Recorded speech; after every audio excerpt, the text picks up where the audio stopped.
When you hand a child a smart device or a smartphone, you give the world access to that child. So your child has been exposed to the world, not the other way around. On this episode of Garry Talks, I'm joined by Aoife Noone, founder of Think Smart, who is on a mission to make the internet safer for children and families.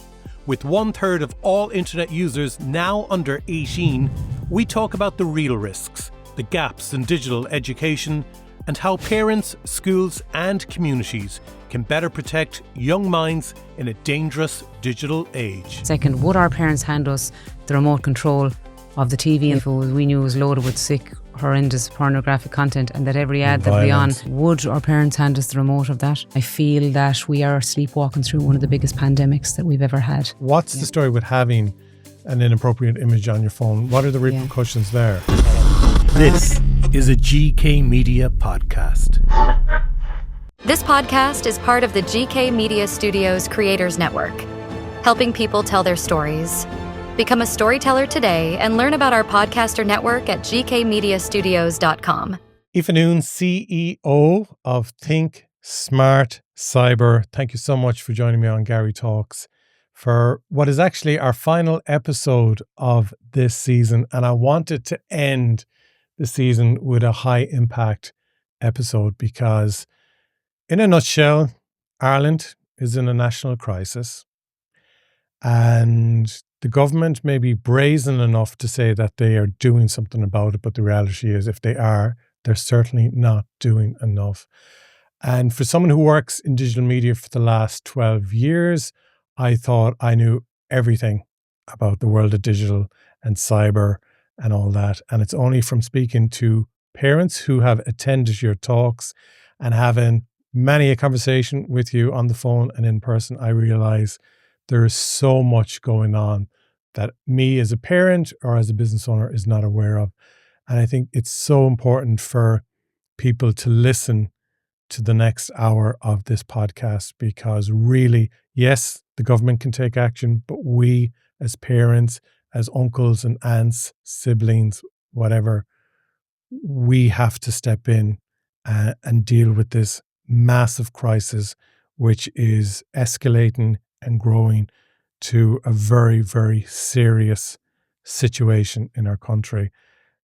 So hopefully I've caught people's attention with that little introduction. I'm saying that what we are talking about is very important for people to listen to. We get into what's happening in the world at the moment with online activity, with children, how it's affecting them, the impact it's having in terms of the actions that they are taking, and the effect that is having on families across the country. That this isn't just something that's happening in Dublin, the capital. This is happening all over Ireland, in the cities and the counties. And also it's happening all over. But we'll focus on what's happening in Ireland. But you're over 25 years, Aoife, working in cybersecurity and working with some of the big companies out there. What have you seen in the last few years? And then we can get into why you've kind of changed slightly your path in what you're doing with cybersecurity today. Okay. So first of all, thanks so much for having me on. Really great to be here today to be able to, voice to our nation, I suppose, what I've seen going on and why I'm doing what I'm doing right now. So first of all, my background is I'm 25 years working in cybersecurity with large corporations and global organizations, helping them to design system access and lockdown access to systems in the corporate world. And I guess, over probably 3 years ago now, I could see devices being handed to young children and teenagers, and knowing the stringent controls that have to be in place in the corporate world, even before systems go live, and the amount of testing and locking down of access that happens, I was very, very concerned about where this would end up with young children and young adults and young teenagers getting access to these platforms that were simply not safe environments for children. So I suppose in the beginning I was just monitoring and hearing the stories. And then in 2022, I lost actually a very good friend of mine, and our last conversation was about this whole space. And she had 3 small young children herself, and she was a teacher, and she had, similar stories to me. We could see horrendous cases happening. And I knew people here in Galway and people who had lost kids due to issues that had happened online and that had taken their own lives and had got involved in different challenges and didn't end well. And I suppose for me, I felt that, yes, I don't feel the government is doing enough, and I feel that we are sleepwalking through one of the biggest pandemics that we've ever had. And I felt I had an obligation to take my cybersecurity skills, the user access and the controls and the system access, and can I do something with this was my question. And then I had just completed a high performance mindset program in 2020. I'd moved back to Galway during the pandemic. And there was some tools on that just blew my mind and made me think, wow, if I knew those tools, if I had them as even in primary school or secondary, I would have thought very different about things. I would have put myself out there more and be more resilient when things, we all have bad things that happen in life. Yeah. And I feel that young people nowadays, with what's happening with gadgets and devices, they never needed resilience more and these kind of tools to help. So I decided, okay, where does Think Smart come from? So if I can take my cyber skills, if I can take my mindset skills, merge them, come up with a program and call it Think Smart. First, I teach the kids and students how to think, not in school they're taught what to think, but actually how does our mind work and how can we use our mind to the best ability to make, the best choices in life and to excel and find the things that we're good at. We're here to learn and grow. Mm-hmm. So how can we use that to the best of our ability? And then how to think smart when you're on your smart devices. Okay, so to help them change their behaviours and make sure that they're protecting themselves online. So I developed the program 2022 with all that in mind, and I built it and tested it in my home school where I went to myself. And then I worked it from TY back down to primary level to third and fourth class. And I tested as well at a local school at home in Garchin, where I'm from. So having piloted and tested, I could see the impact straight away that the program was having. And the key differentiator was the mindset piece with the cyber. And it was changing the way that children were thinking about technology and how they should use it. But also, for me, it had to have a three-prong approach because the parents and the teachers had to be made aware of the challenges and be supported as well in this program. So that's, I suppose, for me, it was creating awareness for the parents that my whole thing and what I'd say to them is you don't know what you don't know. If you have no idea what dangers and risks are there when you hand that smart device of any kind to your child, well, then how are you meant to protect them? So what they don't realise, I say at the very beginning of all my talks to parents, is when you hand a child a smart device or a smartphone, you give the world access to that child. So your child has been, exposed to the world, not the other way around. You're not giving the internet to your child. It's the other way around. Now, we know from research that Data Portal, that 5.6 billion, we've on average 5.6 billion users online today. 1.7 billion of those are children. So a third of the online world are children. So but that's potentially how many people they have to be protected from. So if they have an account, and I explain this to the kids, if you have an account and if you're online, you can be contacted directly by anyone. So if your child is in their bedroom, like when we grew up, the bedroom was a safe space. You came home from school, and even if there was something that happened or there was a bully in school, you got away from it once you left the school gates. But now if they're in their room with their devices, they can be contacted and they can still have, the bullies impacting them and their, the mindset piece. They're feeding this into their conscious mind every day, and that's making them feel not good about themselves, and it starts chipping away at their self-image, and then that leads on to all the issues and challenges that we're seeing. So for me, the biggest thing was, okay, let's find out what the big challenges are there as well. So how can this program help? But how can we make a bigger impact with it? So I started when 2022, I started the program. And since then, I've covered about 12,000 students, solo and parents here in the West and in schools across Ireland as well.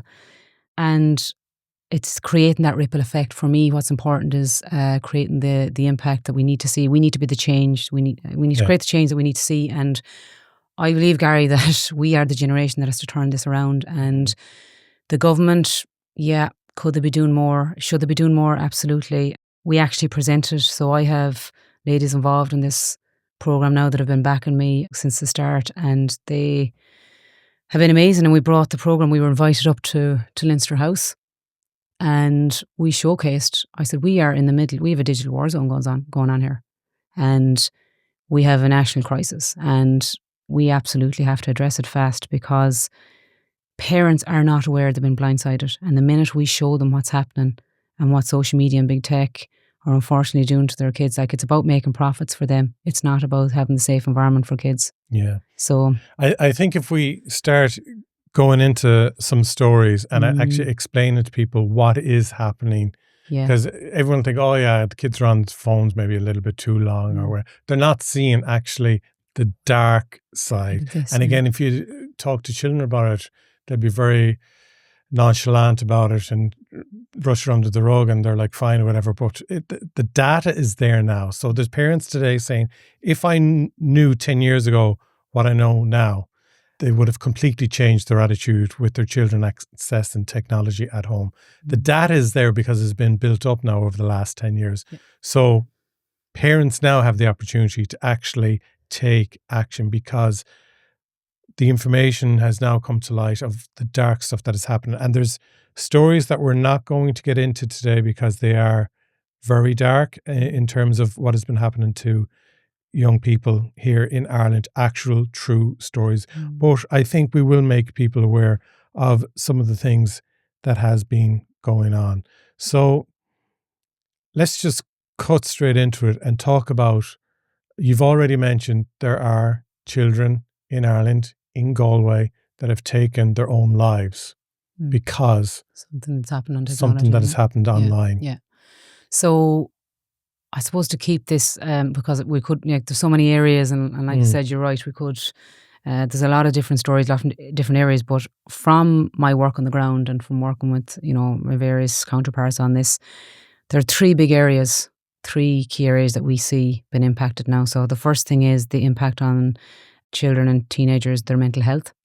The second thing is their impact on their education, and the impact on the legal system, what we're seeing coming in, like things like sextortion and kids and young teenagers having images on their phone they don't realise. Yeah, so let's just talk about those things. So with sextortion, what's happening is there could be a video, someone to take a screenshot of it, they'll manipulate it through AI, they'll literally turn that person naked, blackmail them, say, pay me on Revolut, or I'm going to put this up online. Yeah. It's not a genuine photo of that child naked, but and we're talking about children, are being dealt with this situation. They don't know how to handle it. They don't have the skills to deal with a bully like this. Yeah. And these are things happening today. Yeah. So actually, I run collaboration talks now, and we have a detective from the Garda National Cybercrime Bureau who comes on our talks now as a guest speaker, and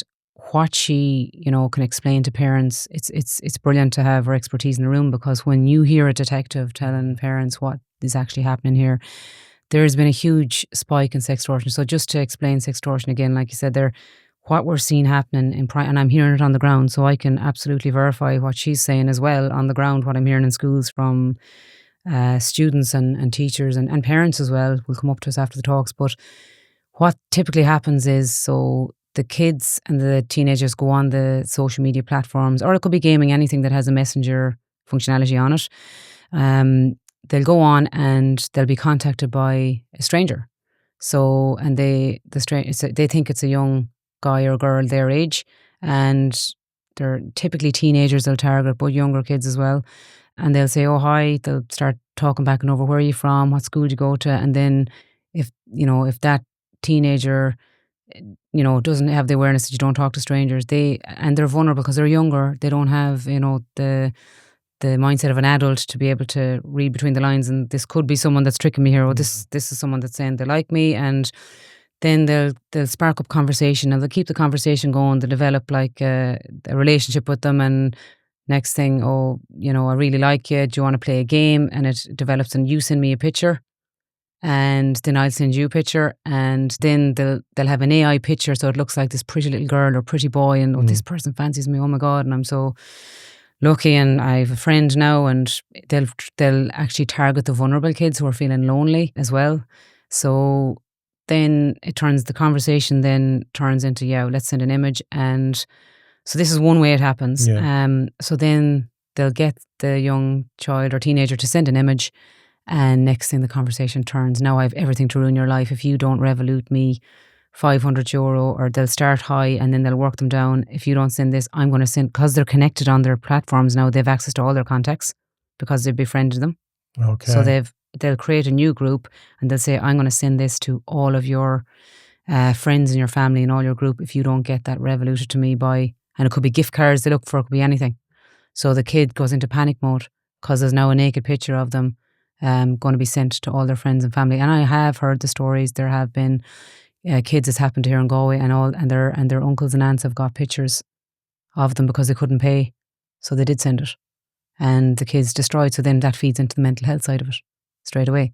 So that has happened, yeah, and it is happened. And the GAR, the National Cybercrime Bureau, and like the detective, like I said, that comes with as a guest speaker, she said the spike in sextortion cases here in Ireland is off the charts. It's it's gone up, and we have to take responsibility and sit down and talk to the kids and explain this to them and show them what it is. And if do not talk to strangers, you don't connect with strangers. So the number one rule there is, if you haven't met them in person and mom and dad hadn't approved of them, well then you don't connect. You just don't connect. So what they'll typically do is trick them on the platform and move them. They might meet them on a gaming and then move them onto their Snapchat or their TikTok, and then they'll catch them on that. They can connect to all their contacts then. Okay. So that's what they do. So that's one way. But the other thing as well, and that's why I teach kids, I show them how to, with passwords, put on multi-factor authentication, because if they have a weak password and they can break into their accounts, then they have all their access to the content, and they'll just use, we'll just find an image online and we'll say, this is your private part if you don't send me this, because now they've access to your account. So they'll send you an email. So that has happened as well. And then there's also young guys and girls in schools using it as well against their classmates. Oh, wow. Yeah, so it's unbelievable. And this all goes back to values.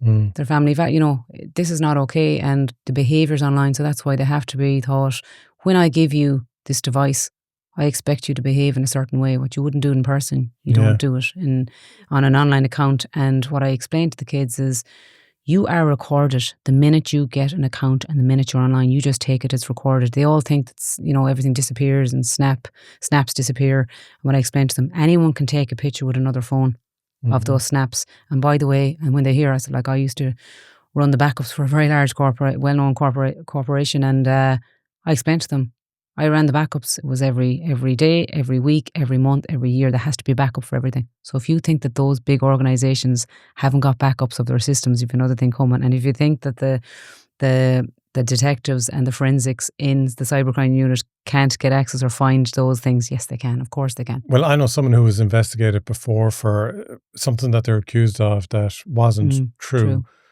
But he said the whole investigation thing that went on for a couple of years was horrendous. But they were able to, they went through his computer and looked through everything on it, but were looking through everything that he searched online over a certain period of time. And they were able to access everything he searched via incognito mode as well. So that. People think when they go into incognito it's hidden. It's hidden, and it's not. It still leaves a digital footprint, and that information that you looked up and searched for can still be seen by the forensics. And that's the biggest thing as well with kids. They're on the devices so young, their digital footprint starts to be created at that point. But when I explain that to them, that it can be found and will be found, and I say to the kids, okay, so I'm not going to bring all your aunts, uncles, your mom, dad, your grandparents, come back into the room there now, the back of the room, in about 10 minutes, and their faces are like, they think they are coming in, the primary, so funny. And I said, no, so, and then I'm going to pull up all your profiles here. You'll be happy enough what they're going to see, yeah? Now, a good bunch of them will be nodding, and then you have a few that's the face dropping, and it's like, that's the way you need to start thinking. If you wouldn't send it to your grandparents or your parents, don't send it online. Don't like it, don't post it, don't associate with it online. Don't be putting it into ChatGPT either, because again, it's all recorded information. All recorded. So that's what I said.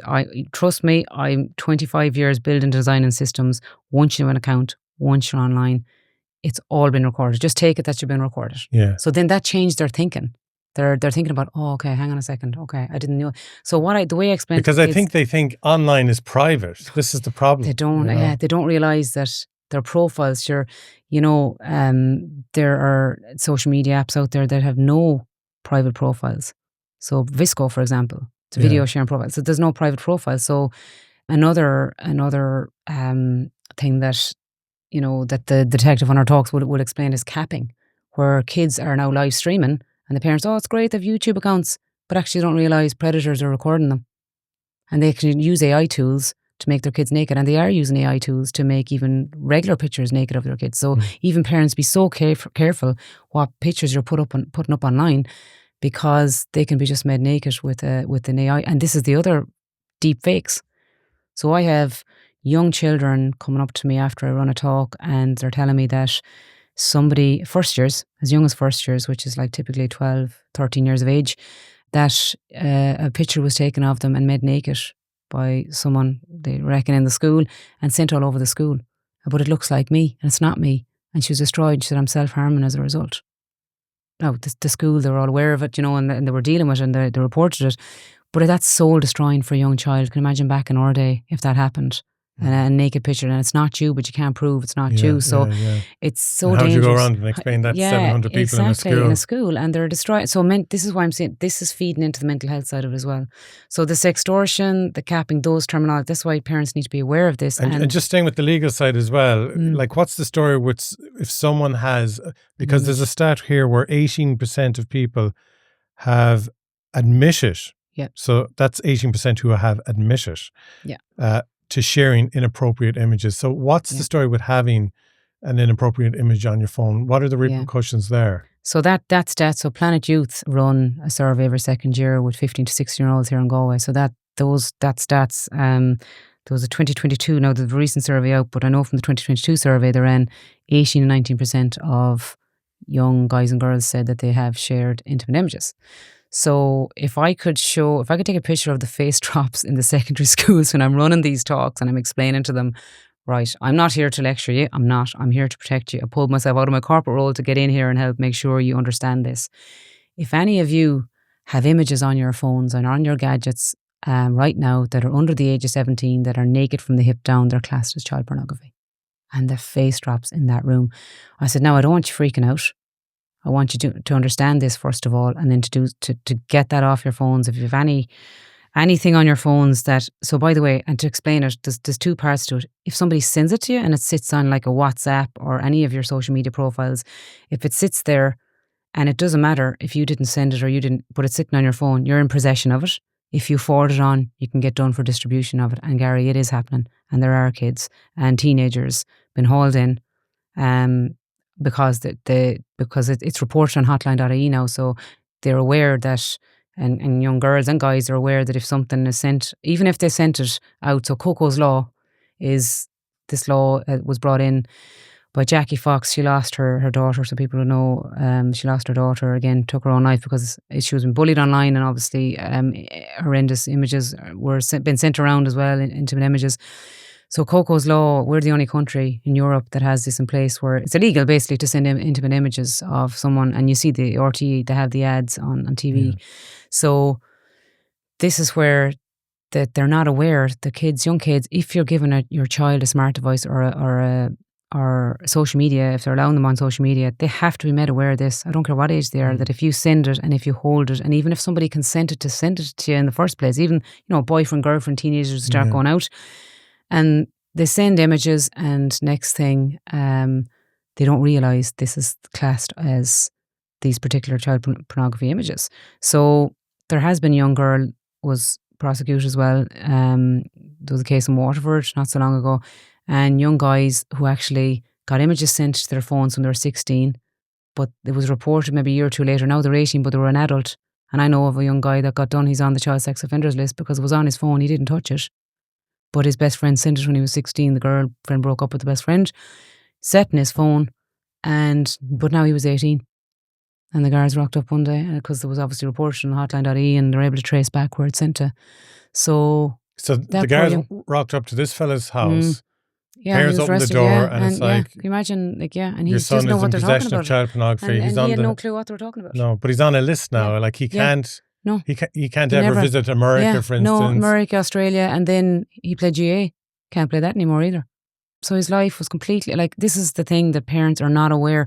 You need to have these conversations with your children and your teenagers that don't ever hold any kind of images. And here's the other thing that's happening: parents might give their kids their old phones, but it's still registered to the parents.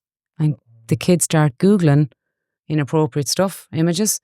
And I've heard of a parent who was arrested because his child was looking up teen pornography.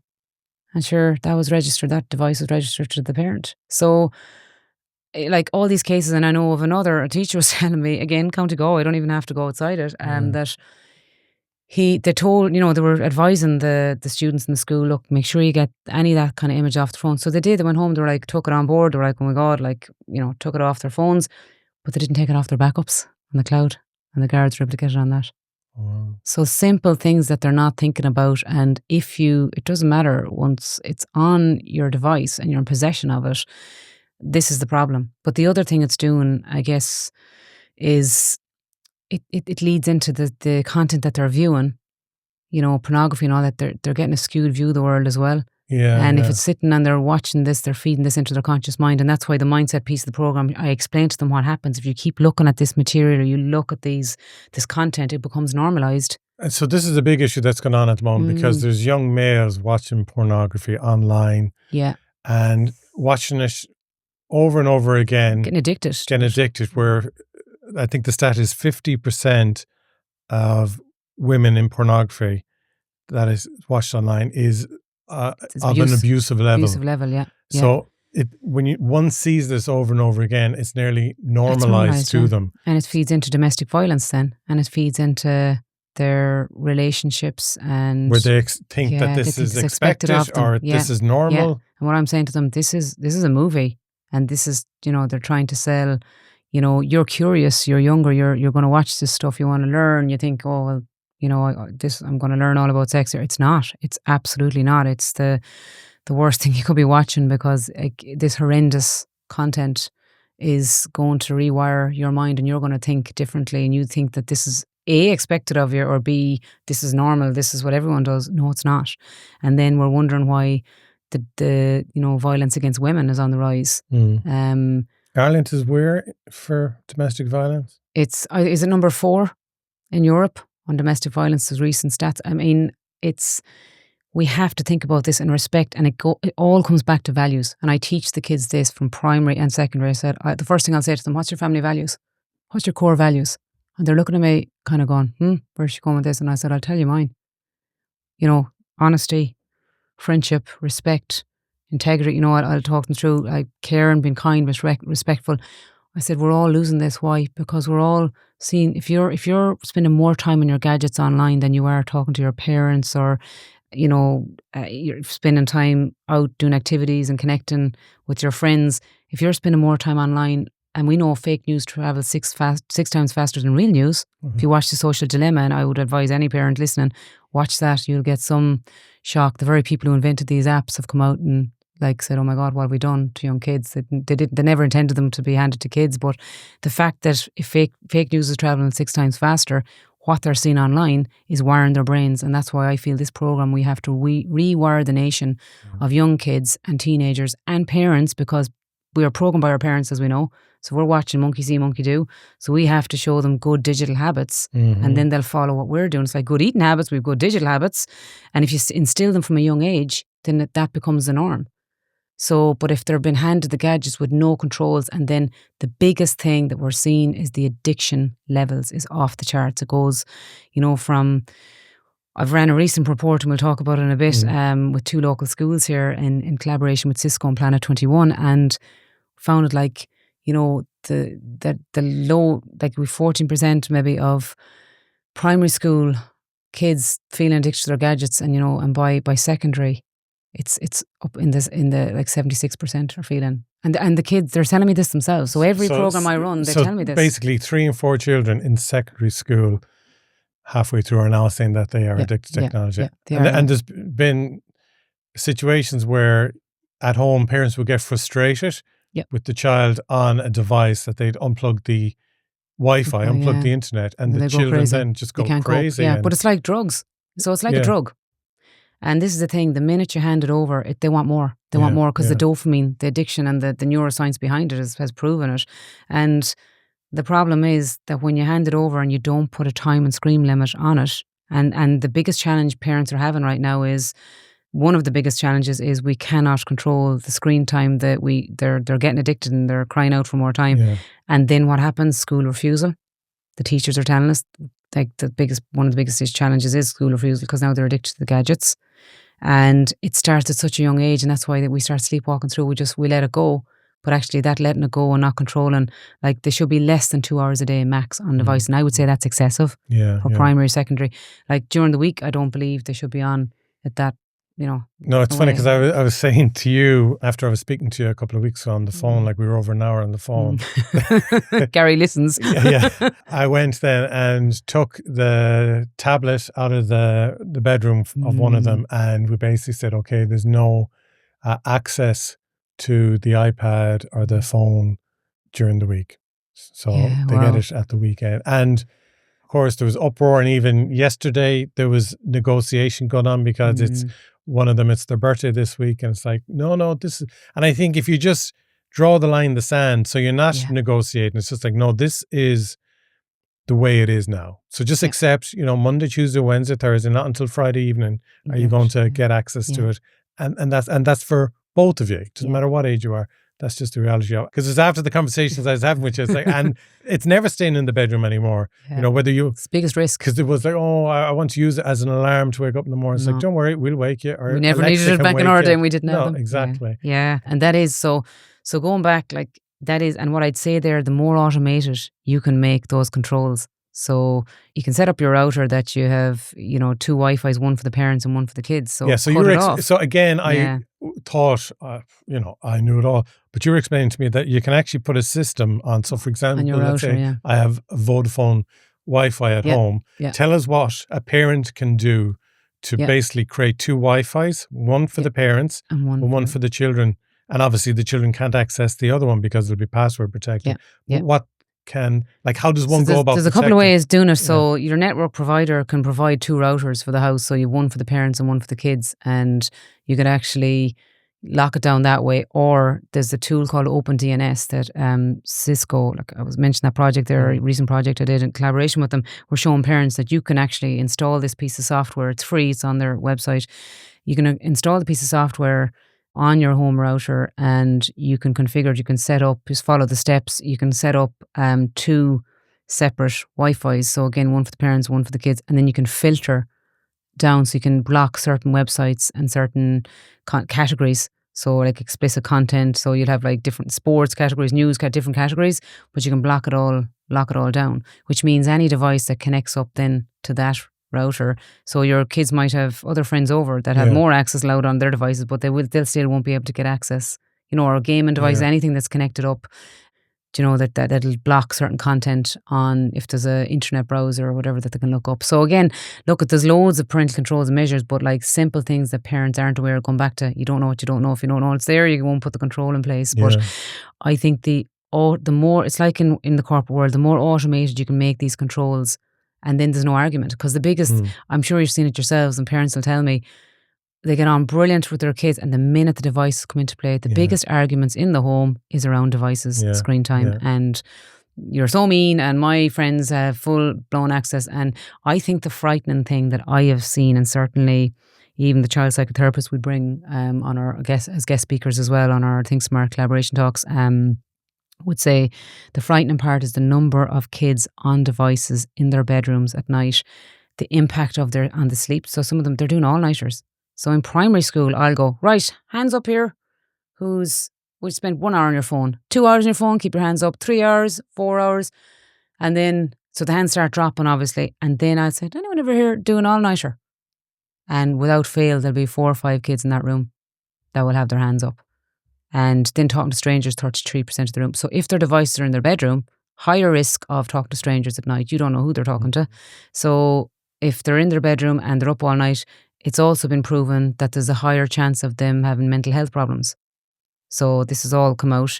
So again, what do you want to do as a parent? You want to reduce the risk. You want to make sure your child's protected. Their security is non-negotiable. And let's not be so gullible saying our child wouldn't lie to us, because we all lie to our own parents. We all back in the look. Of course, like so, don't think it's not happening to you. Yeah, no, it is, and it is happening. And I say to the kids, I said, look, we were all immature. Okay, we're all maturing as we go through life. So the way I explain to them is, okay, you started in baby infants, and now you're in 5th and 6th. Are you more mature now since you're? Oh yeah. They're like, yeah, of course we're. I said, okay, so now you're going to go into secondary school, and you're going to mature. We'll keep maturing. I'm still maturing. I'm learning and growing every day. But here's the thing. I'm 25, 30 years ahead of you. I can look back and join the dots of why I come to here. I can see we were digital immigrants. They're digital nomads. So we were digital immigrants in that we knew a time of when there was no phones or no social media and apps. And we immigrated into this world, and when they started to come into play around 2009, 10, and then, but they were born, they're like, you're dinosaurs. What are you talking about? A time where there was no phones. You're joking me. So when I explain this to them, what happens is you're going to keep maturing. Now, what I don't want happening to you is you get to leave insert or you go to college and you look back on, oh my God, I wish I didn't do that. I wish I didn't, because it was all recorded. So you're going to have to mature faster now because you have these devices. And if you use them in a certain way, you can bring you down the wrong path. So it's the maturity level. When they understand that, it's like, oh, okay, hang on. So you're here to learn and grow, first of all. But where's that device going to bring you? So either you control your smart devices or they're controlling you. So when your device pings and dings and you get a message, are you going straight to your phone? No, adults, even the parents and the teachers are going, oh my God, I said, we're all guilty. Yeah. And I'll say that as adults, we're all guilty as well. But if you are going straight to that device, that's controlling you. So when I watch The Social Dilemma, and again, I'd advise every parent to watch it. I didn't just watch it, I studied it. So what is The Social Dilemma? So it's a documentary on Netflix where the very creators of the social media apps, who actually stated themselves they wouldn't give the device to their own kids till they were 16 because they knew the psychological impact. So they're built to use your psychology against you. So the inventors of Facebook, the Pinterest, so they've actually left those organisations now because they've seen the damage been done. They did the research. They could see the younger the kids got the devices, and they did a study of young girls who got device and apps from the age of 10, and there was a 151% increase in self-harm and suicide. And then the older they were, 14 to 17, it was 60 to 70%. It was still quite high, but it just proved that the younger you give the devices, your sleep, you're actually handing them issues if you don't lock them down. It starts chipping away at their self-image. The girls typically get pushed on social media. They'll get pushed things like your diets, you should be dieting, you should have your beauty products, all these things, and they straight away there's an undercurrent where they start getting self-image issues. Now it's been, I have teachers in schools saying we now have seen young guys, it's 50-50, they now have eat disorders and self-image issues as well. So that's where it all starts. So the younger they have it, and then someone will say a horrible comment and they keep looking at it. Oh, you have big ears or something nasty. Yeah.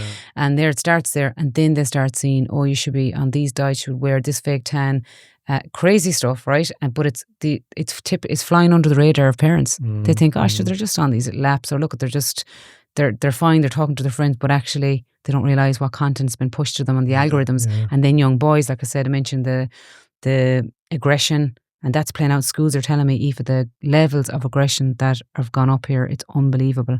In young guys, in particular, because again, it's been pushed to their accounts. So, and even to explain to people as well, I don't think a lot of people actually know this, that when you set up a TikTok account, what it does is it throws various videos at you. Yeah. So. And they have the most sophisticated algorithm compared to any of the other social media apps out there. Yeah. I think that's why America are so hungry for it as well. Yeah. But basically, it's tracking the movement of your thumb. Mm-hmm. And how you hold an image, whether you go to the left, to the right, up, down, how long you hold it for, how quick you fly past it. It's figuring out in nanoseconds what is it that's grabbing your attention. Yeah. And before you know it, once you have your account set up within 30 seconds, it is bombarding you with those things. And you're like, why am I suddenly seeing people being beaten up in a bus, or that the earth is flat, or that the world is full of reptilian aliens and all this? Is because you held your thumb, or you did something with your thumb for a few seconds. For those few seconds that it says, oh, this person is interested in this content, even though it might have been something that you're like, what's this about, rather than I'm interested in it. But because their job is to keep you on their app for as long as possible. It's to use your psychology against you. And I explain it to kids as well with Snapchat, snap streaks. So they're keeping their streaks going back and over. And I'm going, okay, so you're seeing a picture of the floor, the ceiling, you're going to keep this going. But actually, here's the other thing, which our child psychotherapists and play therapists will point out. there's a thing called dry snaps. So if your child is getting pictures of the floor and ceiling and not pictures of your face, well, you're not popular. But parents could be checking the phones going, oh, they're just sending silly pictures to each other. But actually there's a meaning behind it, and even emojis. Meaning behind all these emojis, and they don't realise it. So the psychological side, and then there's like the term brain rot.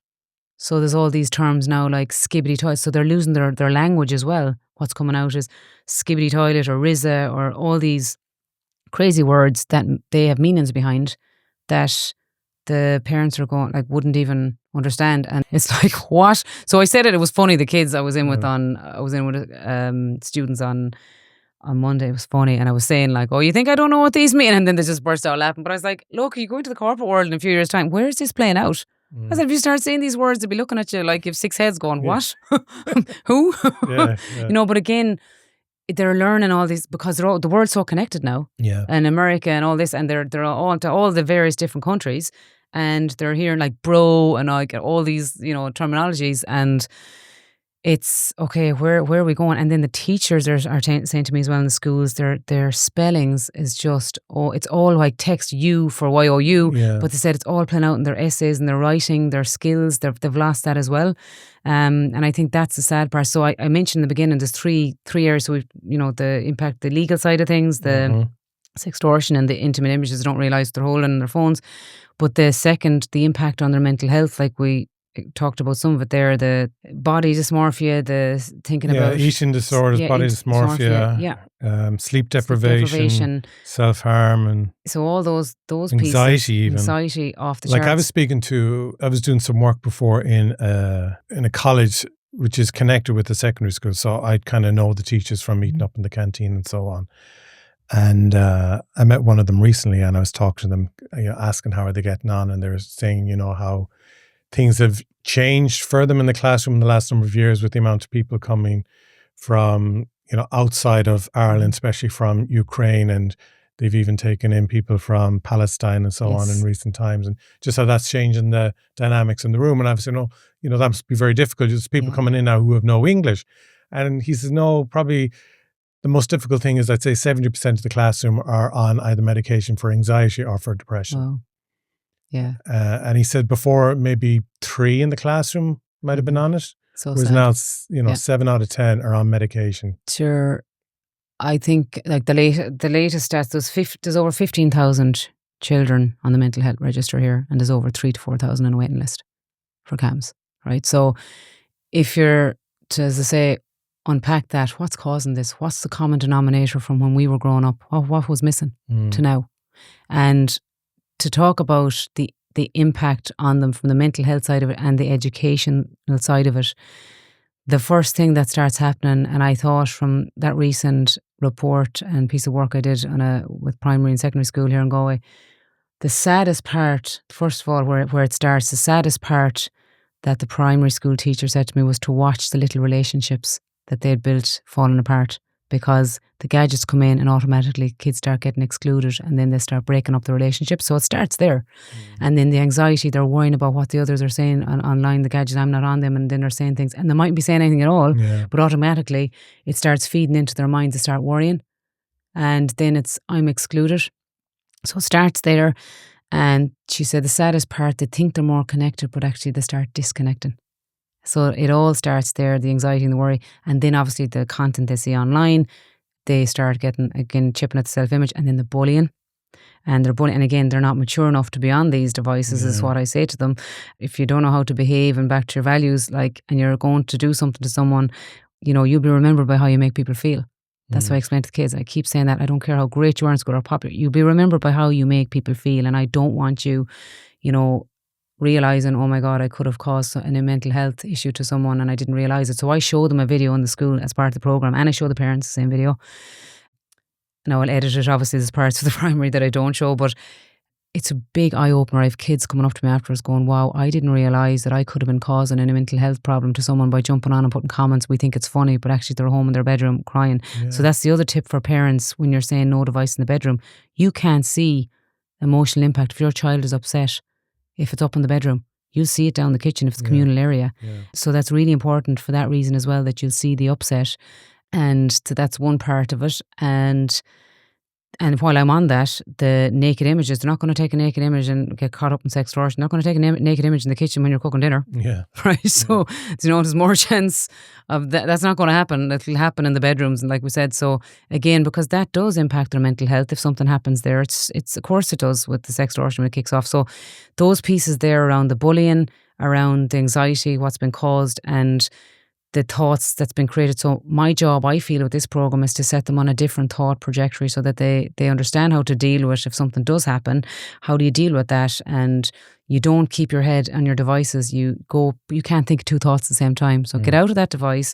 If it's on social media, take your profile offline, but report the person that's been nasty, but take action, but then come out of there, put on some music, go meet your friends in person, go for a walk, do something. But talking as well is massive. So while we're on the mental health piece, what we'll say in what I say in my talks, I'm doing them singly, or if the collaboration community talks we run, what the child psychotherapists and adolescent psychotherapists or our therapists that come with us, they'll say talking is the number one thing.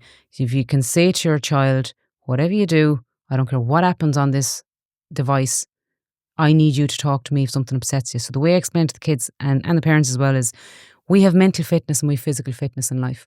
So if you fall and you hurt yourself, would you, and you need stitches or you need a bandage or you need to clean it up, what would happen? Oh, I go to mom and dad or we go to the doctor. I said, okay, so what would happen if you didn't treat it? Or it again infected to get worse? I said, exactly. So that's your physical. Now we've mental fitness.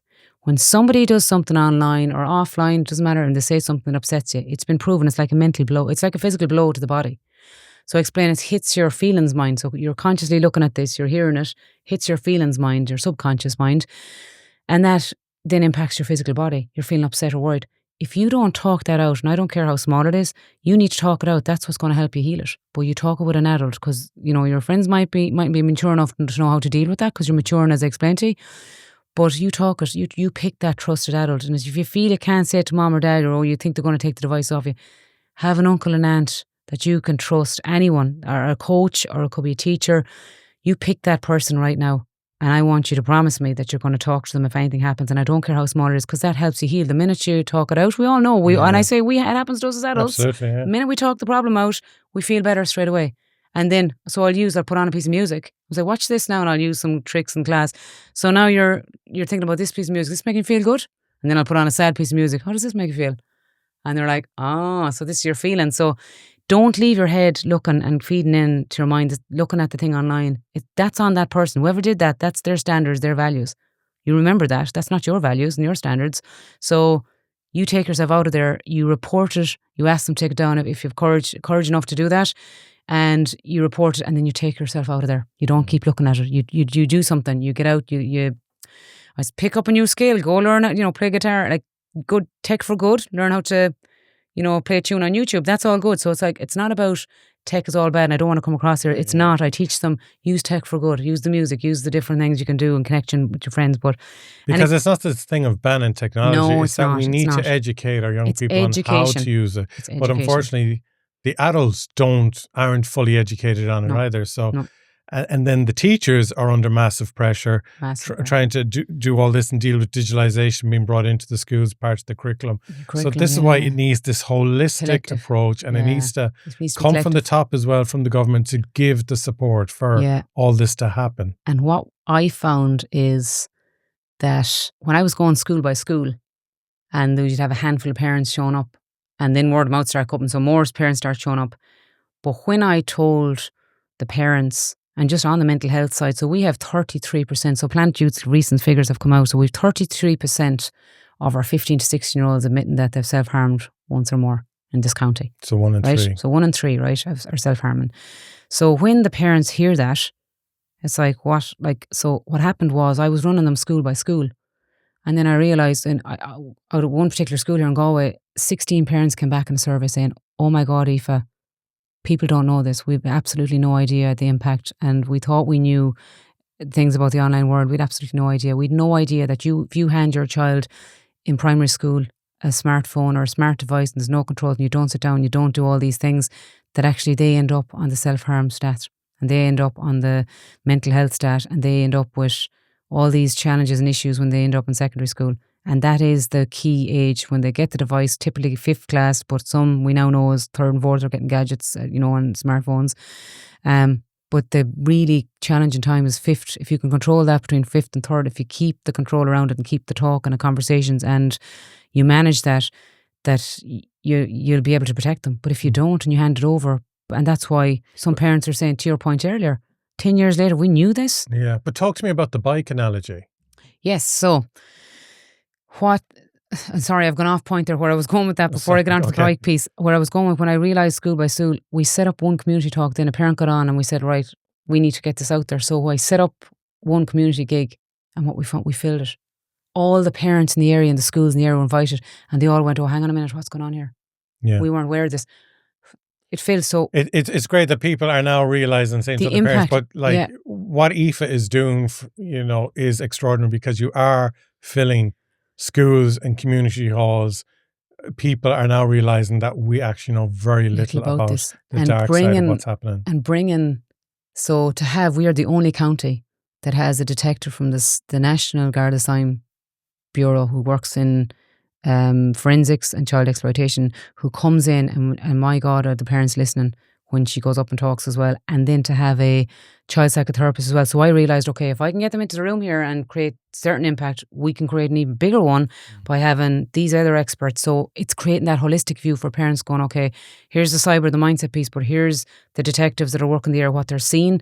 If you don't take it out of the bedroom and the significant risk that you're going to have, or you don't lock it down, here's where it's going to end up. And then here's the child psychotherapists who are dealing with these cases. And then they're giving the tips to the parents how to talk to the kids, so it's great. So it's empowering them, not scaring them. And what we don't, and I stated at the beginning of every talk, we are not here to tell you how to parent. We are not here to make you feel guilty. We're not. You were blindsided. We're here to help you, to support you, to empower you with the tips and tricks and ways you can talk to your kids about this, because it is a very difficult area. And some parents find it challenging to talk about, even pornography and all the rest of it. Yeah. But what I'd say there is a great saying. If your child was lost in the woods, would you leave them in there? If they're lost in their phones, you're going to leave them in there not understanding. And we know that from CyberSafe Kids reports that 54% of primary school kids are not talking to their parents, and 64% of secondary are not talking to their parents. Slow down there again. Give us those stats. Yeah, so people can on see average, about 54, the difference from when they go from primary school to secondary. And what was really interesting there... So go on, give us the stats again there. Stats are... Is it 54% of primary school are not talking to their parents when they see things that upset them, because they think the device are going to be taken away. And that's why it's so important that parents go, I don't care what happens on these. I don't care. Behavioural, we'll talk about that. And Richard Hogan will always emphasise that behavioural thing. We don't mind. We'll sit down, we'll talk about it. But tell me so I can help explain, because what's happening in the online world, if 6% of fake news travels, or if fake news travels 6% faster than real news, then what you're seeing is skewed. I need to explain if something upsets you. And then secondary school, it's higher again. So I mentioned that recent project I did again with the school, and what I found was, it was so sad. The percentage of the high percentage in primary school, nearly 6%, they're always talking to their parents about issues. They say they'll always talk, and it drops right down to secondary, and they're down to something 9% and it's so sad, because if they're not talking to their parents, the parents don't know, then they can't help them. So I reiterate that, keep talking to them. I don't care, every week, and as the girls would say, the play therapists and psychotherapists that come, it's in the car is a great place. You're talking, you're both looking forward, say, hey, how'd you get on school? And not this, get off them gadgets, not this giving out to them. They don't want that. If they feel that, oh, you're just giving out to me again, I'm not going to talk to you.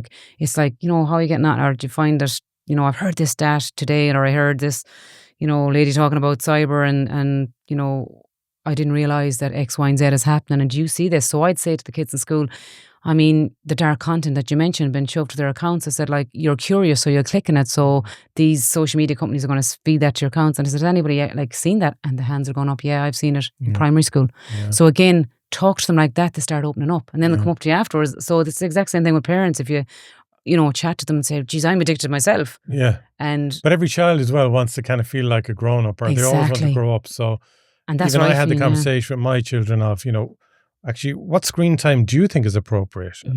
How many days do you think you should be allowed on your devices? And what actually do you think is okay to play on Roblox, and what isn't okay? There you go. And let them take ownership then of the decision making themselves. Yeah. And I also, what I do with especially in secondary school as well, or 6th class in primary, hands up here as older brothers or have younger brothers and sisters. right now, you need to listen to me here. I'm the youngest of 4 and I always looked up to my older brothers, and I still bounce things off older brothers and sisters, whatever, and our sister. And I'd say, like, you might not think that they're listening to you, but they are. But can you go home and do me a favour? Can you sit down with them, see if they're playing their device, their gadgets, and can you just say, if anything ever happens on those, can I explain? I was trained today in this, and if strangers ever try to contact you, can you let me know? Because there's, you have to block them, and there's a reason, and just have a little chat with them. Because even if they didn't go to mom and dad and they came to you, then you and you empower them. And one girl going, yeah, I 4 of them at home now, younger, and I'll tell you one thing, I'm going home and they're going getting a lesson in this, younger brothers and sisters. But she was so like, oh my God, they don't know this, and she was going to go home and help them. So I suppose that's for me the biggest thing is the program. How to make a greater impact, whether it's bringing in guest speakers, whether it's empowering the kids themselves to go home. So I've had parents in one of our last talk was talking to some of the girls that come, a great crew around me, to help with the talks when we set up the community talks. And one of them was talking to a parent afterwards, and I'd been recently in a school, and they said, wow, couldn't believe the impact that some of the kids went home asking for their YouTube accounts to be deleted.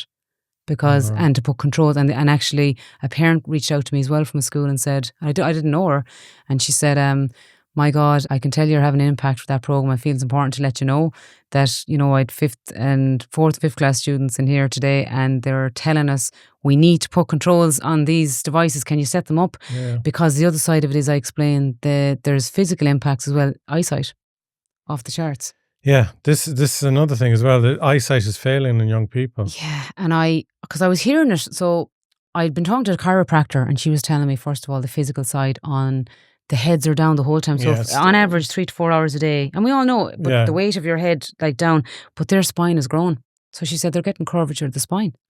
Which can never be fixed. No, and she said they are coming in with these challenges. Now, half them are diagnosing themselves with Dr. Google, and the other half, but she said they are having challenges. So I was talking to her one day about this, and it did make me think, wow, the physical side of this, because I know in schools it's impacting and we'll come back to it in a minute, their critical thinking and their imagination and the creativity and all that side. But actually the physical side, nobody's talking about this. And my thing is, why haven't the government something out in the media, just like cigarettes, the health warning?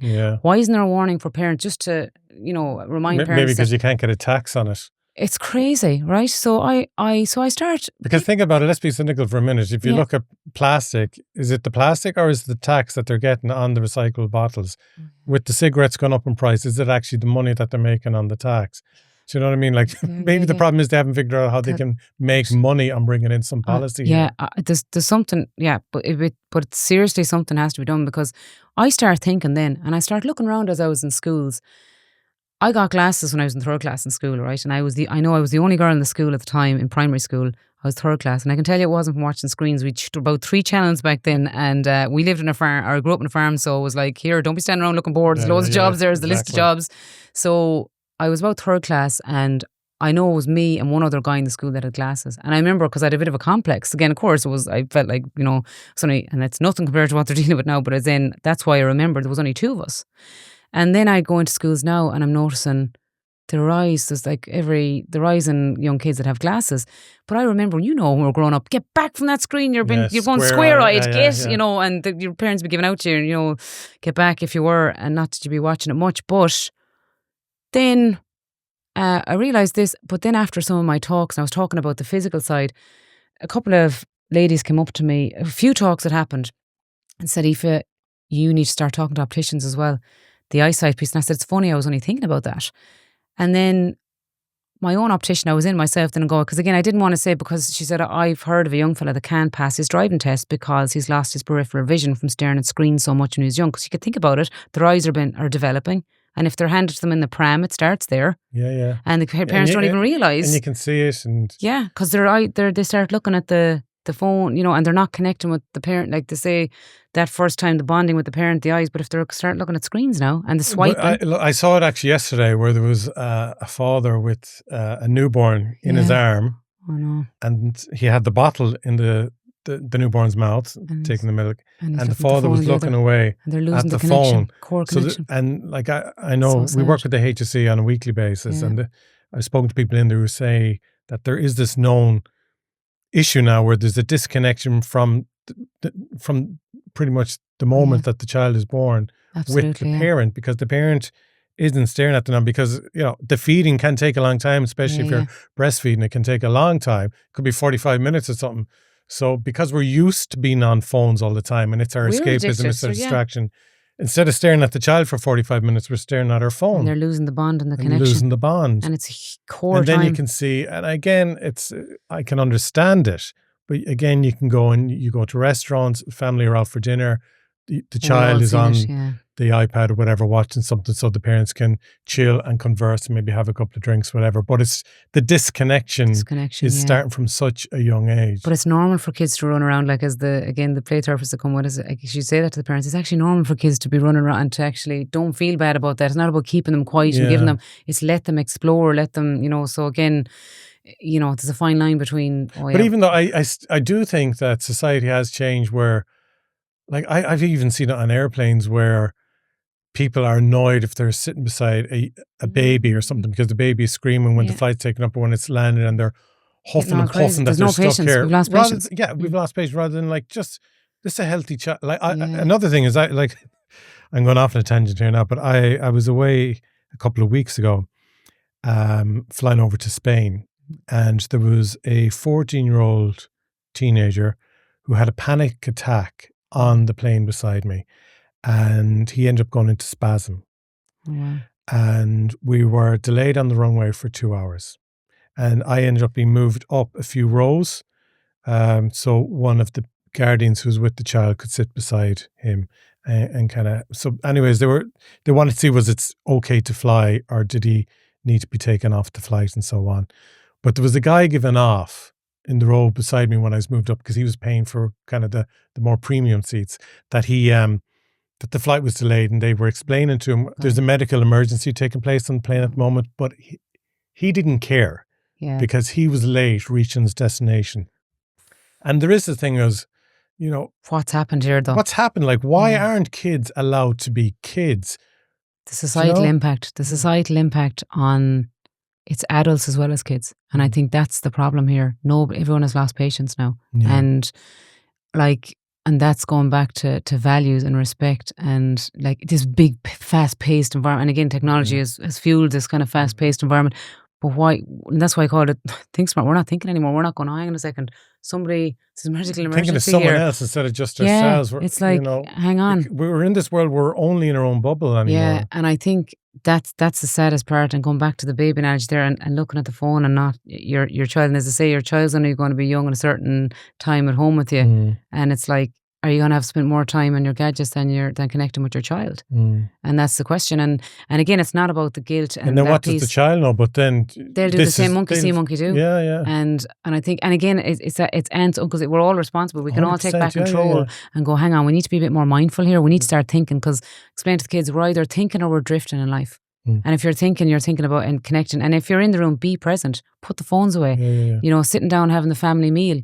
We used to be always around the table. You come home from school, you're around the table, or having the chats, anything happening in school, or, and I suppose we grew up with our grandparents at home as well, and we learned how to connect with the elderly and the young, and you'd be cycling around delivering SMA magazines to, the local, your grandparents' friends, and be chatting, and you learned how to connect and communicate. And again, you hung out with your siblings or your neighbours, and you'd played sport, you'd built tree houses, and you connected. Whereas you had time, you had playtime, time to play and all that. And I just think the world has gone so busy again. I think COVID slowed us down and brought us all back a bit to reality. But now I just think it's just gone. Because what happened with COVID was it pushed technology as well on young kids. And there's a cohort there that they would never have had it that young. And parents felt the pressure of giving it to the kids because they had to connect with school. And there was great positives out of that. They were able to, and the schools even, with that project I mentioned, it's great. It's allowed technology to be used for good and for helping with assessments and different things, and then to be able to do school tours like in Dublin, looking at it from Galway, it's brilliant. It's like they never get to explore the world and different things like that. But the other side of that is it's like you said, it's just been pushed out there, but there's no collective approach to this, and there's no thinking about this. Hang on a second, would our parents hand us the remote control of the TV in the corner if we knew it was loaded with sick, horrendous pornographic content, and that every ad that would be on, and violence, and that the ads on display would be pushing ads to us like how to self-harm and how to, commit suicide and all this dark content? Would our parents hand us the remote of that? No, but again, it's not about guilting parents. It's just saying these platforms are now there. We have to take back control and go, okay, it's like taking the magazines back in the day in the 80s from the top shelf the history down to the of bottom. what's been looked at on the device by your child. Yeah. You know? And then for your child to know that. Yeah. So they know that these checks are happening. You don't have to go about it secretly saying, I'm going to check regularly what it is you're looking up. Yeah. You know, if you do have access to the internet. And the thing is, there's a 33% less chance of your child getting involved in risky behaviour if they know mom and dad are taking that phone and checking it.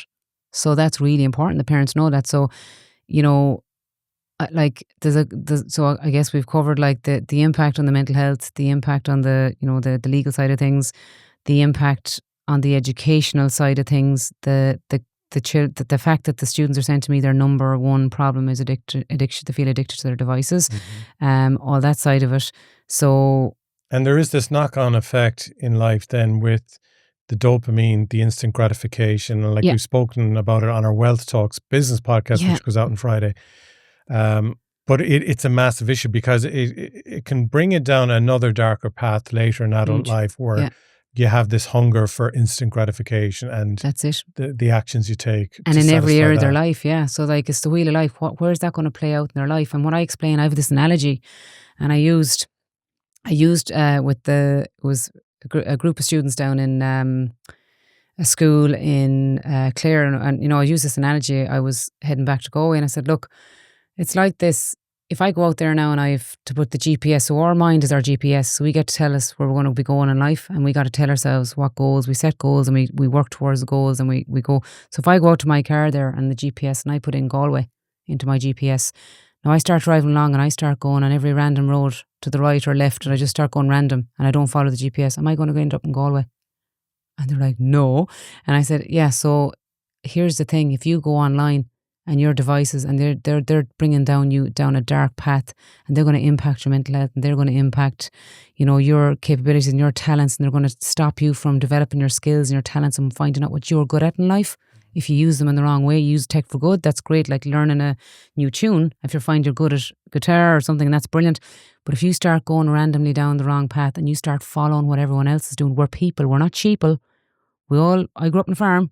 Yeah. One sheep jumps over the fence and everybody else follows it. All the other sheep go. We're people here. Yeah. But now what I'm hearing, even on students themselves, and you know, back in the day we had, if you think back when we were growing up, you had the punk rockers, you had the different genres of music, you had people, you know, dressing different. Now they're all dressing the same. They all think they need to look the same. If there's a teenager telling me if they're going to a disco, they all have to get the dress code. So I said, you're losing your authenticity. We don't want that. We need, your job in life is to find out what you're good at, your skills, your talents. Your parents and your teachers are all there to support you, and your friends. But it's not to turn into what everyone else is doing. Like it's finding out what you're good at, and that's your job in life. We're here to learn and grow. So education, as the saying goes, it comes from a Greek word, eduko, to draw it from within. Draw out what? Your skills, your talents. But if you're going to let these devices control you and bring you down that wrong path and lead into, you know, a different train of thought and thinking, and end up having mental health issues, are you going to bring your best self out in life? No, you're not. So that's why we're here to empower you, teach you how to think, you know, what you're feeding into your mind. Do you think about it? You watch a comedy, you want to start feeling good, you're laughing, and you're good vibe. You put on a horror movie, and that's why it takes the kids like, not so funny now, and you're kind of anxious. So it's the same thing, whatever you're feeding into your mind. So it's really important, I suppose, for parents or anyone listening to understand that if they're spending more time on their gadgets, and Gabor Mate, who's a world leader child trauma psychologist or psychotherapist, he'd say the more time they're spending in their gadgets, they're going to get programmed by that, and they're going to get led down the wrong, if they don't know how to control that. And it's so true. What are they looking at? So as a parent, so what do the audit? What apps have they access to? What gaming have they access? Are they age appropriate? So we audit in work. So we got to audit the home as well and go, okay, have I a list of the devices they're on? Gaming platforms, like the mood changes. What are they playing? Fortnite? What's that causing? Yeah. Are they on iPads? Are they on gaming more? What are they on? Roblox. There's a lot of things have come out about that as well recently, you know, and that's a lot of dangers without diving into detail. But is there a chat function there? Can they talk to, you know, have you checked all these things on their gadgets? Have you turned them off? Have you connected it to your phone? Have you put the parental controls on? So I suppose, and I know you asked me a few minutes ago, what would I advise? So what's the key steps here to help parents? So I've broken this down And I show the kids this and as maybe well. you can bring in the bike Yeah, analogy the bike into analogy, this, yeah. So this is exactly, I've broken it down into a bike analogy for them. So I said, okay, your parents give you a bike day one. What happens? What do they do? Oh, yeah, they put a helmet on it. Yeah, they secure you. So they secure you with a helmet. They put stabilizers, don't they? Yeah. And that's the first thing they'll do. So what should be done with your devices? You got to secure them. You put passwords on their accounts. You make sure that you have two-factor, things like that turned on. And you make sure that you have parental controls installed, right? So this is really key. What's the next thing to do on the bike with the bike? Oh, yeah, they show us how to ride the bike. Yeah, the behaviour. So how are you going to ride that bike? So same thing, behavioural side. Here's what I expect of you when you're on these gadgets. The same, our family values need to be played out. The behavioural side of it. I'm going to teach you what happens, the mental health side. If you start seeing these ads coming to you, social media telling you're not pretty enough, good enough, don't you ever let a piece of tech or somebody on tech make you feel not good enough, not strong enough, not pretty enough.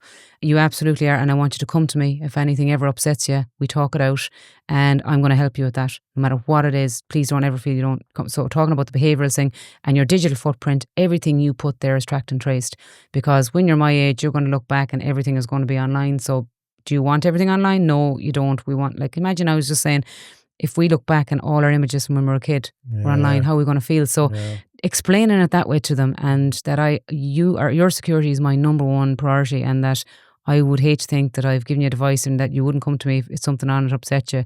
So, or something wasn't secure or something, so you need to tell me. If the chain's coming off the bike, you tell me, wouldn't you? Yeah. I can help you. So if something's upsetting you, you tell me and I'll help you. So that's the behaviour side, or how to ride the bike, how to behave online. Second piece.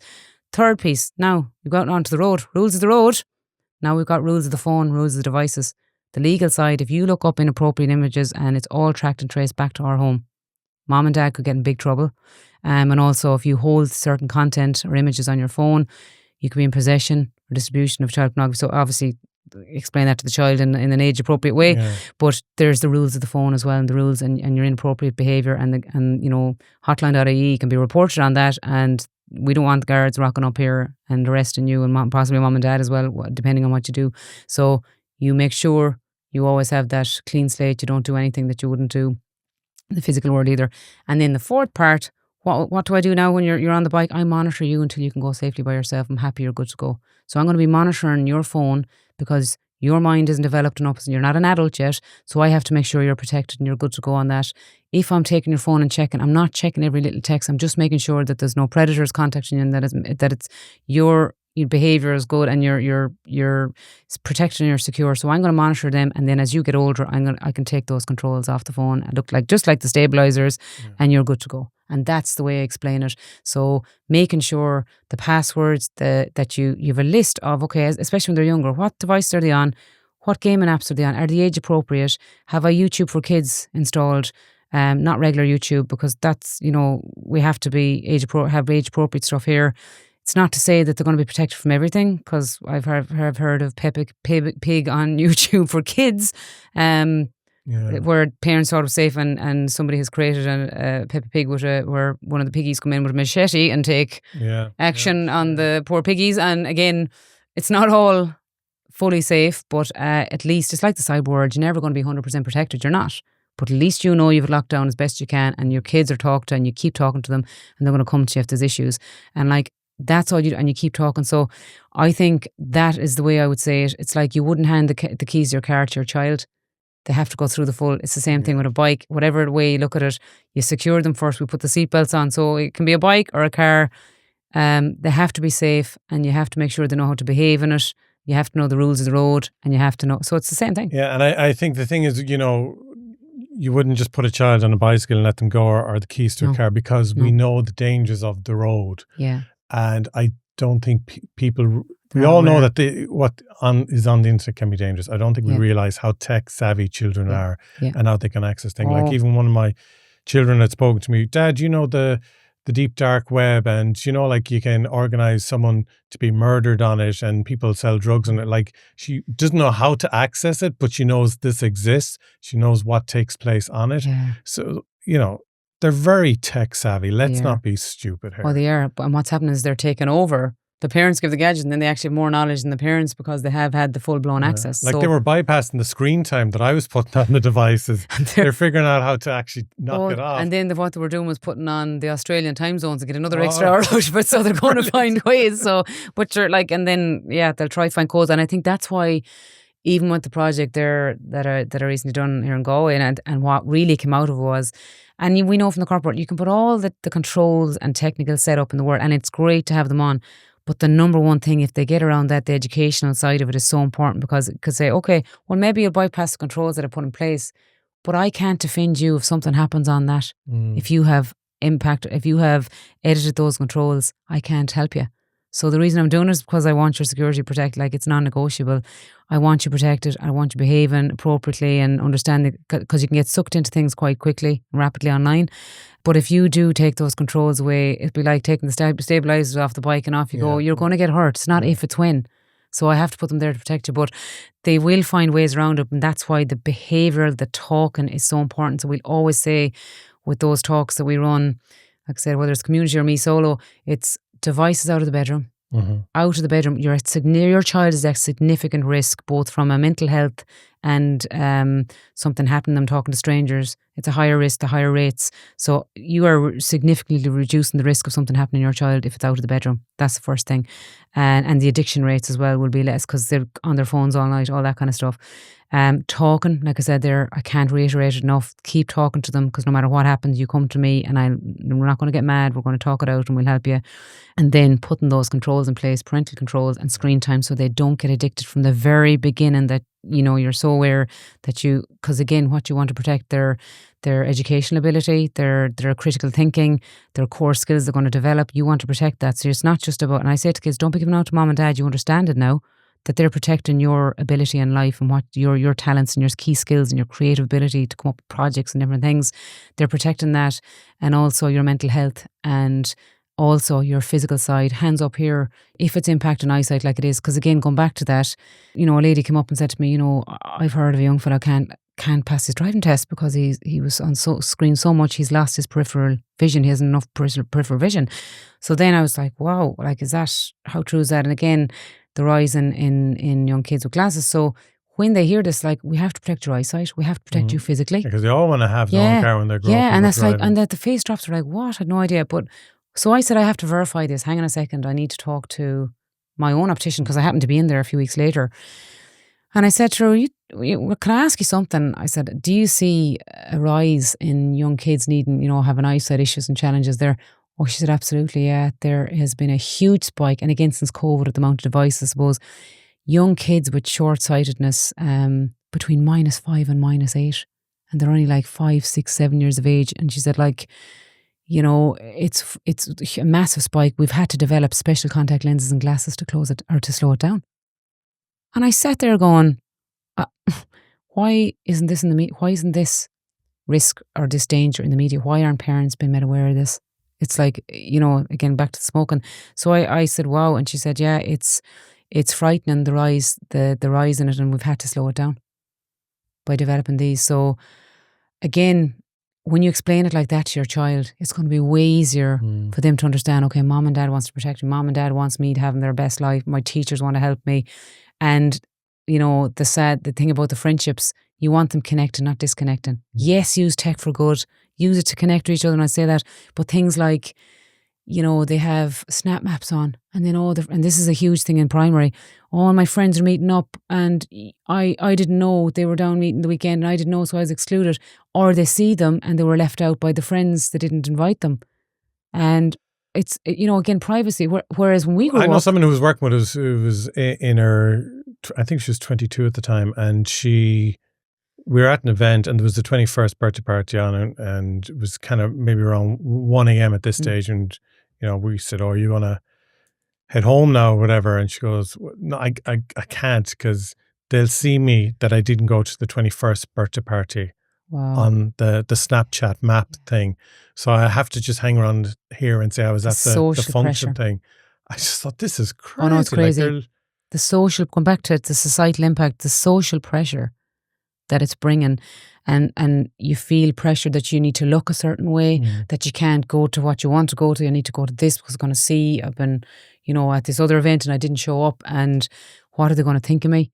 And what are they going to think of me, what I'm wearing? And this social impact, and that's what even the teachers on that I'm talking to in schools, they're saying the societal impact and what's playing out in society is so sad, because I feel years ago we had church and state. Now we have tech and state, but we actually have tech controlling our state. Mm-hmm. And that's why I feel the government have to step up here and take stronger action, whether it's supporting, and I'm not just saying my program, but programs like this, things that are working, get out there in the community, help to get this message out there faster, whether it's, more programs in schools. Mandatory programs is another thing that's been called for. The parents feel they're not tech savvy. We need tech-targeted workshops is another thing that I'm hearing. And they need the government to support them in providing facilities that they can go in and bring their gadgets in and be able to get them secured and help and train them up.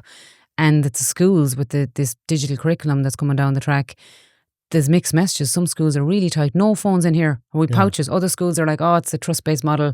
We got to trust the kids and we'll work on and it's like, whereas corporate world, it's zero trust model. So it's like. But even just stop it there for a second. Like some schools, like the children can't have a phone in, we'll say, the primary school, and parents have to agree to that. Now you have the odd rogue parent who doesn't see that there's an issue with the phone, the damage that is being done.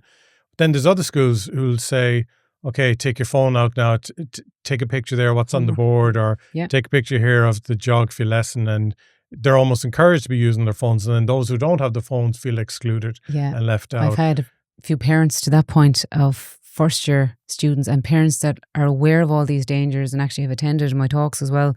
And they reached out and they're like, it's a bit soul destroying. My child, I've kept him off the smart device, and and another lady, her daughter as well, has started school, and they go in on the very first day.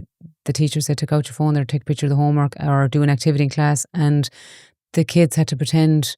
Both cases, they had to pretend they forgot their phones, and have a phone, and they were like, come home really upset, felt excluded straight away.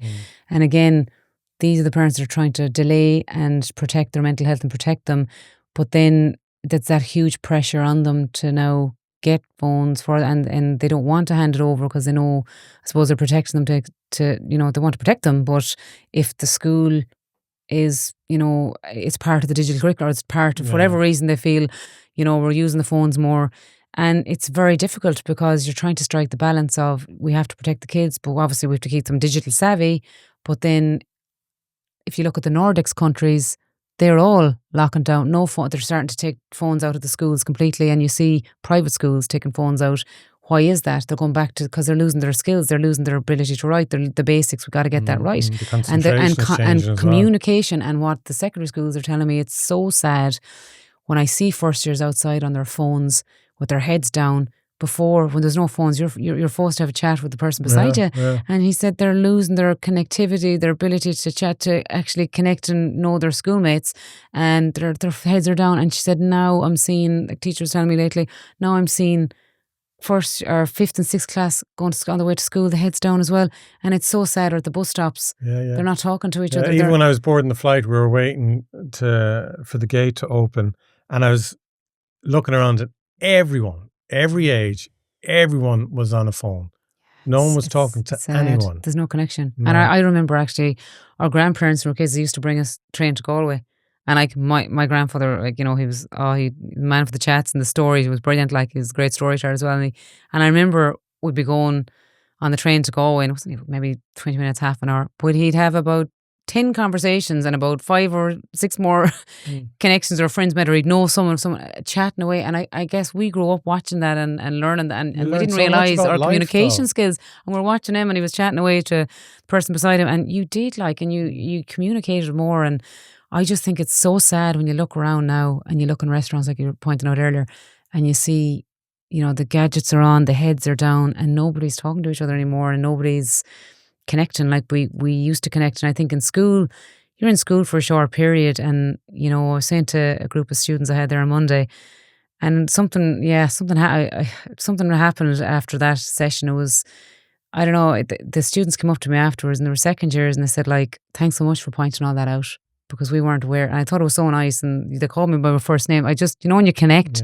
and I said, look, because as I said to him, I'm not here to lecture. I'm just to explain, like, here's my life experience. And I'd hate to think that you grow up and you look back in your school days going, oh, it was horrible. I hated school. Like, you may as well look back and go, do you know what? We had a sound bunch. We did a really nice sound bunch in school.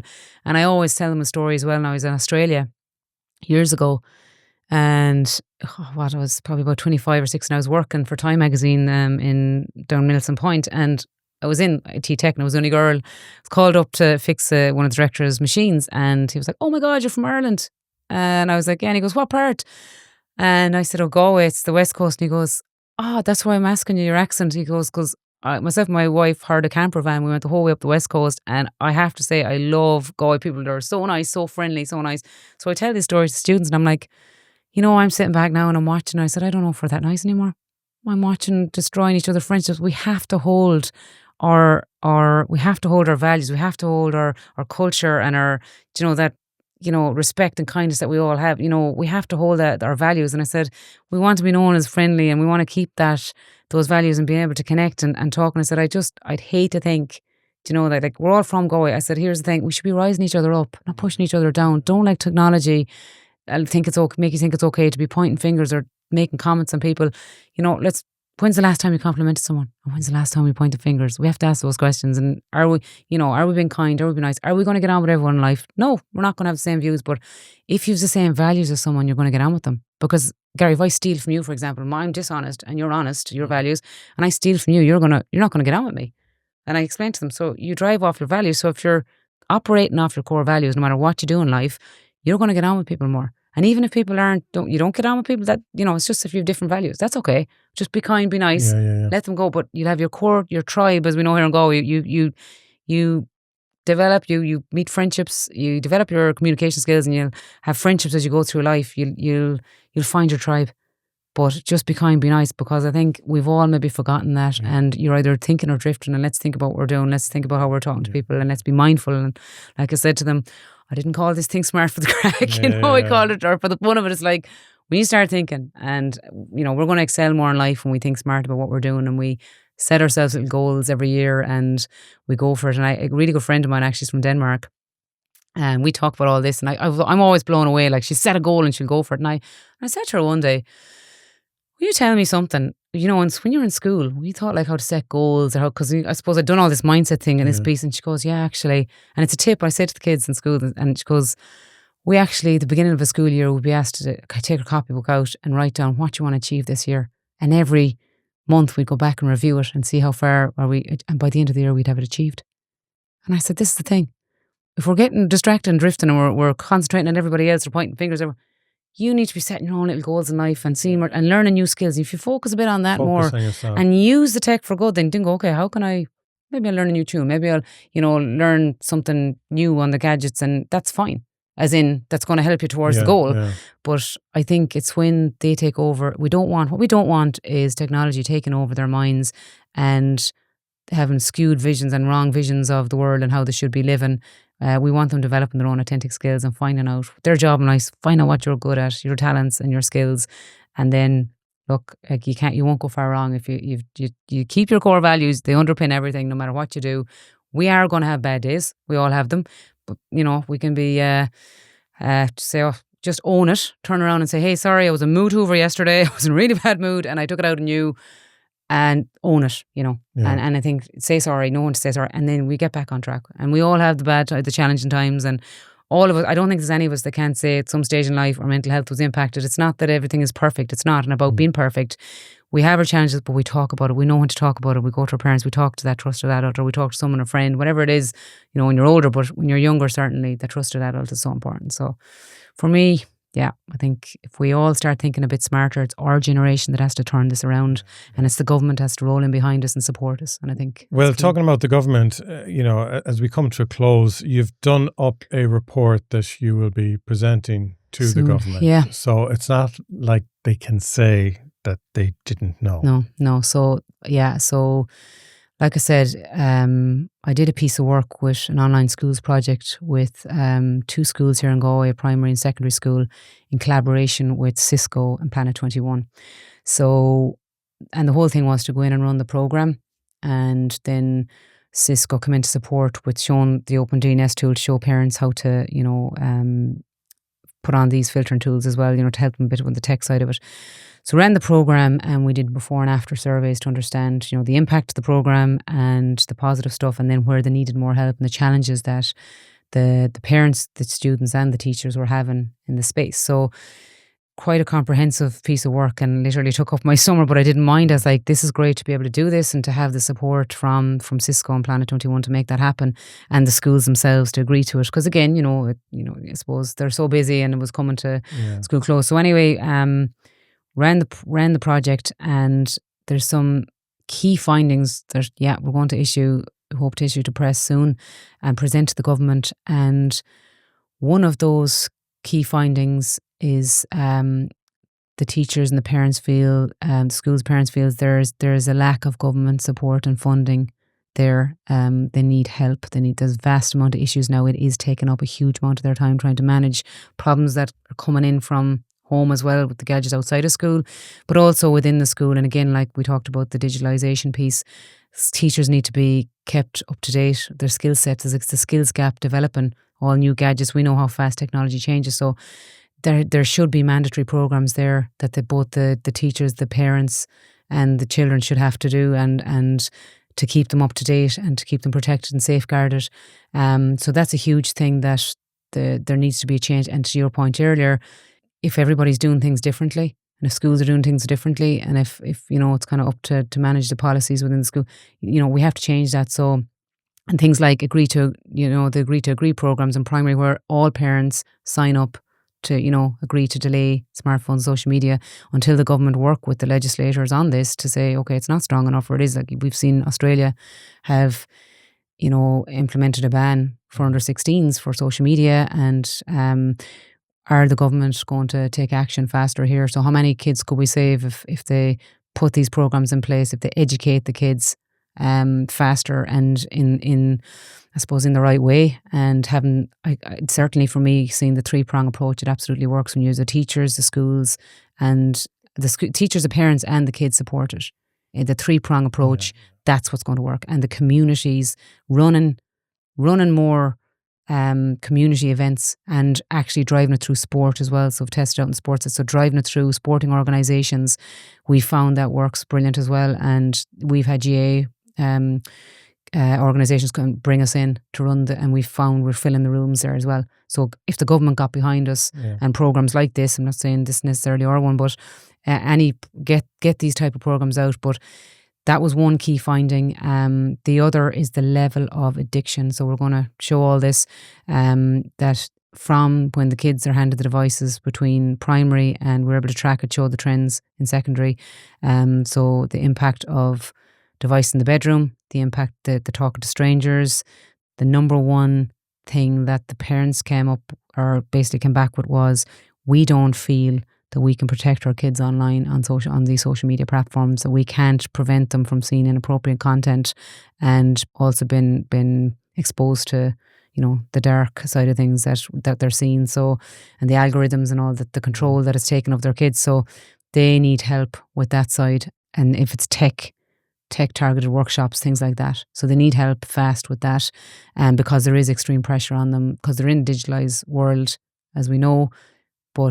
And we know like banning technology isn't the answer, but it's actually in a staged approach. How do we bring it in a staged approach, and how can we protect them when we do that? So, and how are the government holding the social media companies to account enough? This is the question. Do they want to be friends with these tech companies here and bow down to them, or do they want to look after the health and the safety well-being of their own people? Because you think of it, in 10 to 20 years' time, who's going to be running this country?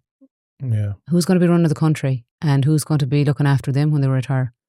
And if they haven't, and I do believe there'll be tribunals if they don't do something now and fast, there'll be tribunals down the line.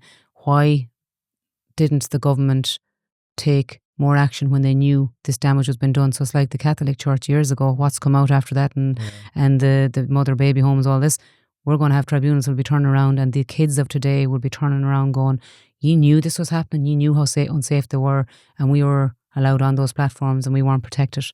So I think the quicker they take the onus, we presented, like I said, to Leinster House. It's not that they don't know this. We presented the digital war zone. We had the National Garda, Cybercrime Bureau there, explaining what they're seeing as well, and Commissioner Mann are at the table, and our own child psychotherapists and adolescents are at the table. So they know, and they know the impact it's having, and they know that if they don't, they're the ones that are in control and can do something about this. So I would be asking that they help us take back that control and help us to protect the youth in our country. And because again, at the end of the day, if they're been impacted this bad, it's an addiction, just like drug or anything else. There's an addiction issue there, and if we don't address that fast, we're going to have bigger challenges. So the report will be issued in a few weeks' time, and I think it'll be very interesting what comes out of that. So we hope that'll, again, my job here is to create a bigger impact, to bring in the people and connect with the people who want to make a difference. And my God, I have to mention, like, I have a band of women, I won't name names, but I have a band of women around me that have given their time freely to support this, because they all know the stories, and now having the likes of Cisco and Planet 21 roll in behind this, and the National Cyber Crime Bureau, I can't thank them all enough, because they're the ones that's making the difference here, and showcasing and helping our communities and helping our parents and helping our schools and our young children with this. So you'll do so much on your own, but you'll make an even bigger impact when you have the right people around you. And again, thanks to yourself as well for bringing me in to talk about this, and to, I suppose, raise that level of awareness with parents, that they know that they're aware of the issues and the challenges and the dangers and the risks, and they know, hopefully they'll have a few tips that they can help take action on. So so hopefully it'll have helped them in some way. Yeah, well, hopefully, this time next year even, we're in a much, much better place position in this country. Yeah. And there is more awareness out there, and we know the research is all, and that's a good thing, and I know, as I said to the parents, I know you're shocked by some of the stuff you've, become aware of, but hey, you're now going to be the ones that make the difference, and you'll have saved so many more issues as a result. So. Brilliant. Look, Aoife, thanks so much for coming in and talking to me today. And again, we could probably talk for hours, but it's just to kind of give people a snippet of what is happening and what they can do. And if they want to get more information, Think Smart Cyber is the name of Aoife's company, and you can easily find her online. And we'll have links as well in the description of this episode. Aoife, thanks so much for coming in. Continued success with all your great work. Thanks so much. This is a GK Media podcast.